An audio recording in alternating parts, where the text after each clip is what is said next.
कुछ बात बताना चाहता हूं। इनको बहुत आशाएं हैं हमसे भी, राज्य की जनता को तो आशा है और उनके अनुरूप हम काम भी कर रहे हैं, लेकिन इनकी जो आशाएं हैं और इनकी जो आकांक्षाएं हैं वो इतनी अधिक है कि इसको पूरा करते करते कितना जन्म लेना पड़ेगा इसका तो अंदाजा मैं नहीं कर सकता, लेकिन निश्चित रूप से राज्य की जनता को आश्वस्त करने में हम लोग सक्षम हैं।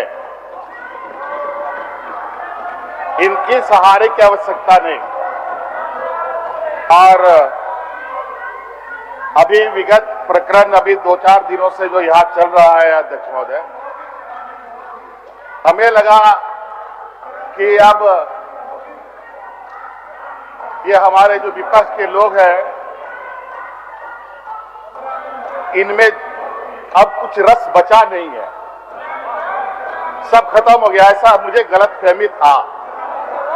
लेकिन कभी कभी ये अनेक तरीके के आड़ में छुप कर बैठे रहते हैं और अलग अलग सोर्स से अपने को जीवित रखते हैं। जैसे कुछ परजीवी लोग अपने आप को जिंदा रखने के लिए अलग अलग चारा और इनका इंतजाम करता है, उसी तरीके से आज छात्रों की आड़ में अपनी ताकत का इजहार कर रहे हैं।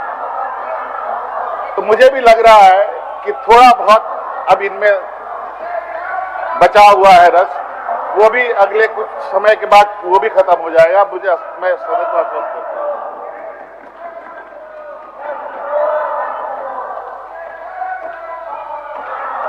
अध्यक्ष महोदय,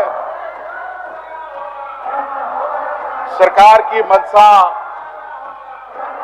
जेपीएससी से जुड़े विषय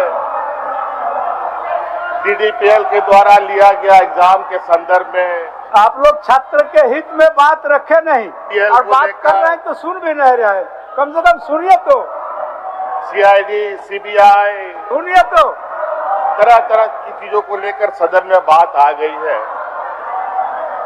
और सरकार की मंशा पूरे राज्य को पता है और सदन के माध्यम से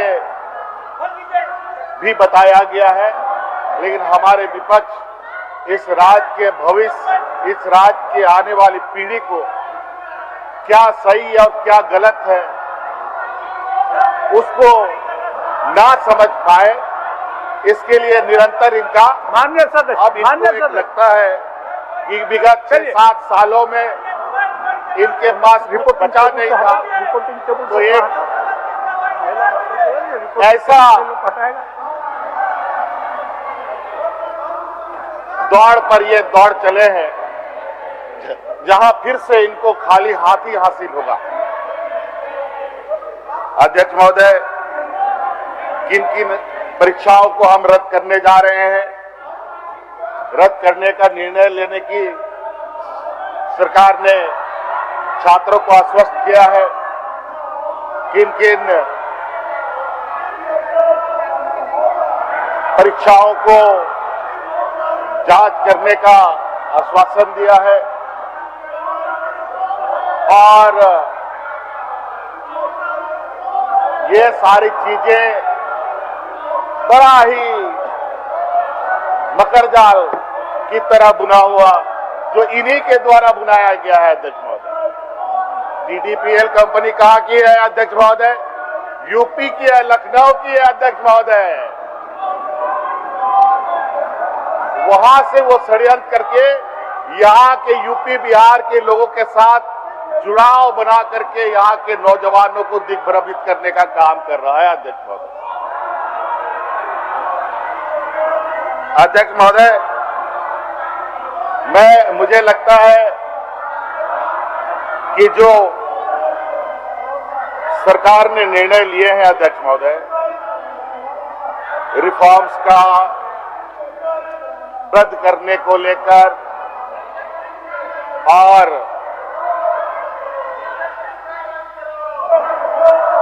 जांच को लेकर बिल्कुल सरकार की मंशा स्पष्ट है और सरकार निरंतर अपने कदम आगे बढ़ा भी रही है। हम आगे कामों को अंजाम तक ना पहुंचा पाए, इसके लिए इनका अपना जो विपक्षी ताकत है उसका दुरुपयोग करने में लगे हैं। लेकिन कोई चिंता नहीं, वो क्या कहावत है, वो हल्ला करते रहेंगे, हम अपना राह चलते रहेंगे। तो इसलिए अध्यक्ष महोदय, भैंस के सामने बीन बजाने से कोई फायदा नहीं, इसलिए हमें अपना काम करते जाना है अध्यक्ष महोदय। और कल जिस तरीके से सरकार और आंदोलनरत छात्रों के बीच में पूरा दिन भर का समय व्यतीत हुआ, आप लोग सदन में व्यवस्था कायम होने नहीं दीजिएगा, सदन की व्यवस्था को कायम करने नहीं दीजिएगा एकदम रहा। और प्रशासन का भी धैर्य का जो परिचय देश में दिया गया वो भी अभूतपूर्व है अध्यक्ष महोदय। जहां 12 महीना 144 लागू रहता हो, संवेदनशील स्थान माना जाता हो, चाहे लोकसभा हो, चाहे वो राज्यसभा हो, चाहे वो विधानसभा हो, चाहे वो विधान परिषद हो, उसके एक सीमित दायरे तक कोई नहीं आ सकता। लेकिन ये हमारे जो विपक्ष के लोग जो गेरुआ वस्त्र पहन करके ढोंग रख करके दुनिया को दिग्भ्रमित कर रहे हैं, अब छात्रों का भी चोला पहन करके झारखंड के छात्रों को गुमराह करने में लगे। लेकिन कोई बात नहीं, वो भी परत दर परत हम हटा के रहेंगे, ये हमारा संकल्प। और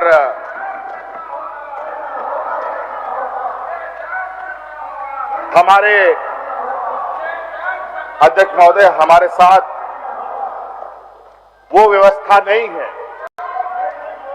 जिस व्यवस्था के बदौलत ये आज आसमान में उड़ रहे हैं, चाहे अलग अलग संवैधानिक संस्थाओं के माध्यम से, चाहे सीपी बाबू का पैसा तो ले लो, गोदी मीडिया के माध्यम से, चाहे अलग अलग चीजों के संस्थानों के दुरुपयोग पैसा तो भेजा है देर मार्ग से। महोदय, मैं प्रस्ताव करता हूँ, पैसा तो ले लो। सिंह जी ने जो पैसा अध्यक्ष महोदय के अंदर दिखलाया है, ये संसदीय मान्यता के खिलाफ है।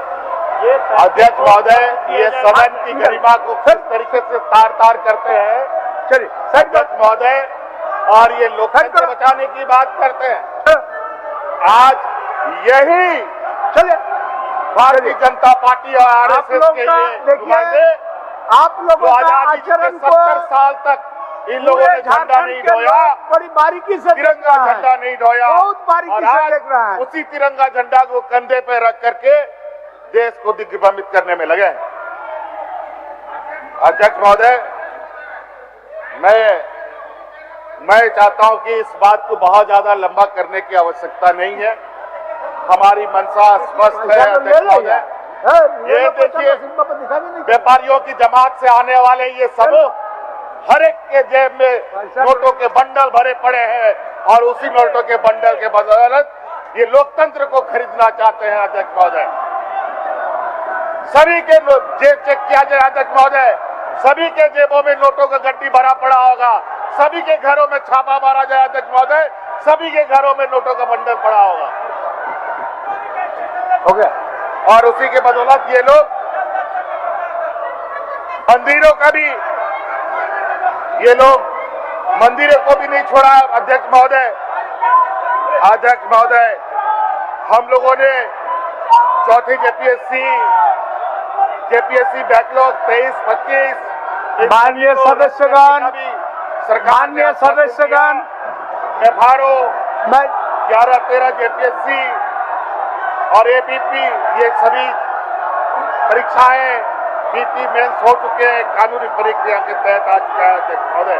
आप लोग और टीडीपी के द्वारा जो भी परीक्षाएं हुई है उन सभी का जांच हम कराने के लिए तैयार है, और जांच चल भी रही है, और हम आश्वस्त हमने भी बच्चों को किया है। आप लोग, लेकिन ये लोग माने तब ना। आप लोग सदन नहीं चलने देने का मन बना के आया है। फास्ट ट्रैक इसलिए बहुत ही दुखी मन से और बहुत ही भारी मन से अपना ECIR भी दर्ज कर लिया है। तो जनता का जन समस्या है, एक महोदय, उसको भी आप लोगों ने निराकरण करने नहीं दिया। और इनके जो रिफॉर्म्स के यहाँ विषय तक हैं, कि इनके छात्र आंदोलनकारी ने भी ये बात माना है। रिफॉर्म्स में हम लोगों ने अधिकतर मांगे उनकी मान ली है और उससे भी बेहतर रिफॉर्म के साथ हम लोग आगे जाएंगे। अध्यक्ष महोदय, जहां पर हम लोग बड़े बड़े संस्थानों के साथ IIT, IIM, XLRI जैसे अनेक और प्रतिष्ठित संस्थानों के साथ सलाह मशवरा करके क्या बेहतर तरीके से रिफॉर्म्स लेते हुए एग्जाम कंडक्ट कराए जाए, खड़ा हो जाए। ये हमने निर्णय लिया है। अध्यक्ष महोदय, मैं एक बहुत अच्छा कविता लेके आया था, लेकिन ये लोग ये कविता नहीं सुन पा रहे, तो मैं ये कविता नहीं बोल पा रहा हूं। इसलिए अध्यक्ष महोदय, नहीं तो बहुत ही खूबसूरत कविता है। अध्यक्ष महोदय, क्या आपका आदेश हो तो मैं उस कविता को पढ़ दूं? दे दीजिए, प्रोसीडिंग का पार्ट बना लें। अध्यक्ष महोदय, एक बहुत ही प्रसिद्ध कवि है भूपनाथ पांडे जी, उनका एक कविता है जिसका नाम है गिरो।